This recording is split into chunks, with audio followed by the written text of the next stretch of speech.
সম্মানিত সুপ্রিয় দর্শক শ্রোতা দেশ ও প্রবাস থেকে যারা আমাদের সাথে সংযুক্ত আছেন, ভিডিও দেখতেছেন অথবা শুনতেছেন, সবাইকে জানাই আন্তরিক প্রীতি ও শুভেচ্ছা।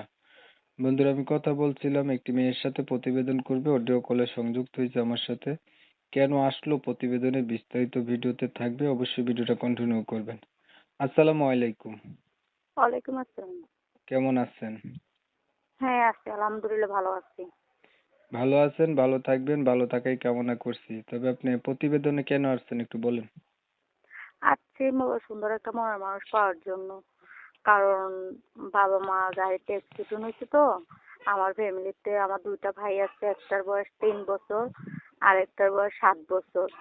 তো নিজে বাসা বাড়ি কাজ করে কোনো রকমের সংসার চালাই। তবে আমার যদি কেউ পাশে থাকতে পারে এবং আমার দায়িত্ব নিতে পারে, যে মনে করেন দেন বয়সমান হোক বা অবয়সমান হোক, যে আমার দায়িত্ব নিতে পারবে, আমার ফ্যামিলিটাকে দেখতে পারবে, এরকম একটা দয়াবান ব্যক্তি পাইলে তাকে আমি জীবন সঙ্গী করব। সেই জন্য আমি প্রতিবেদন আসছি। আগে কখনো প্রতিবেদন করছিলেন আপনি? জি না, আমি কখনো প্রতিবেদন আসছিনি, এই পয়লা নতুনই আসছি। পরিবারে আছে কে কে?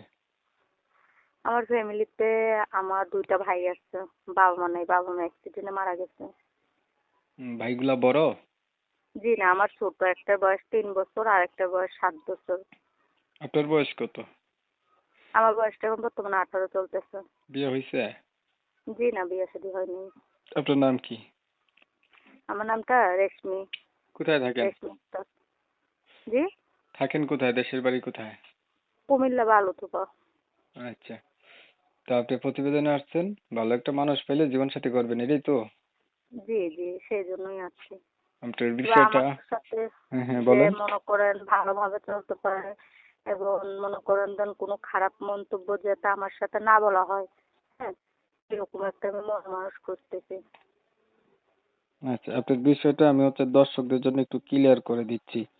প্রিয় দর্শক শ্রোতা, শুনছিলেন আমি কথা বলছিলাম, উনি প্রতিবেদনে আসতে ভালো একটা মনের মতো মানুষ চাচ্ছে, কুমিল্লা বালুথুবা এলাকার থাকে উনি, নাম রেশমি আক্তার। ওনার পরিবার সম্পর্কে জানতে গিয়ে জানলাম বাবা মা কেউ নাই, রোড অ্যাক্সিডেন্টে মারা গেছে। তার ছোট দুইটা ভাই আছে। সে বাসাতে কাজ করেন না?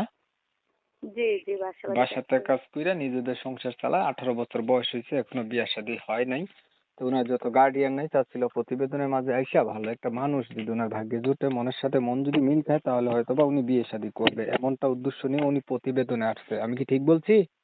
জি জি, সেই জন্য। পড়াশোনা কিছু আপনি জানেন? আমি ক্লাস 5 পর্যন্ত পড়ালেখা করছি, এখন বর্তমানে চলতি কষ্ট, আর পড়ালেখা কিভাবে করব। আচ্ছা, ধরেন আপনি একটা মনের মতো মানুষ পাইলেন, এখন মানুষটার বয়স বেশি হলো, দেখতে কালো হলো, আগে বিয়ে করছে এমন হইলো, তখন আপনি কি করবেন? ভাগ্যে আল্লাহ পাকে যেটা রাখে সেটাই হবে। আমার যে ভরণ পোষাক দিতে পারবে এবং আমার পাশে থাকতে পারবে, সে বুড়া হোক বা জোয়ান হোক বা কালো হোক বা সুন্দর হোক, তাতে কোনো সমস্যা নেই। আচ্ছা, ঠিক আছে। আর কিছু বলবেন আপনি? জি না জি না। প্রিয় দর্শক শ্রোতা, দেখতে দেখতে চলে আসছে ভিডিও শেষ প্রান্তে। আপনারা ওনার কথাবার্তা শুনছেন, শুনে যাদের কাছে ভালো লাগছে, ভালো পাইছেন, ওনার পাশে থাকতে চান, ওনার দায়িত্ব নিতে চান, অবশ্যই ফোন দিতে পারেন। ভিডিওটা ভালো লাগলে একটু লাইক টেক দিয়ে রাখতে পারেন, ইমো মেসেঞ্জারে ছড়াই দিতে পারেন, আপনাদের মতামতগুলো আমাদের কমেন্টে জানিয়ে দিতে পারেন। চ্যানেল ভালো লাগলে সরাসরি সাবস্ক্রাইব করে রাখবেন। অনেক সময় নিয়ে পাশে থেকে ভিডিও দেখছেন, ধন্যবাদ সবাই।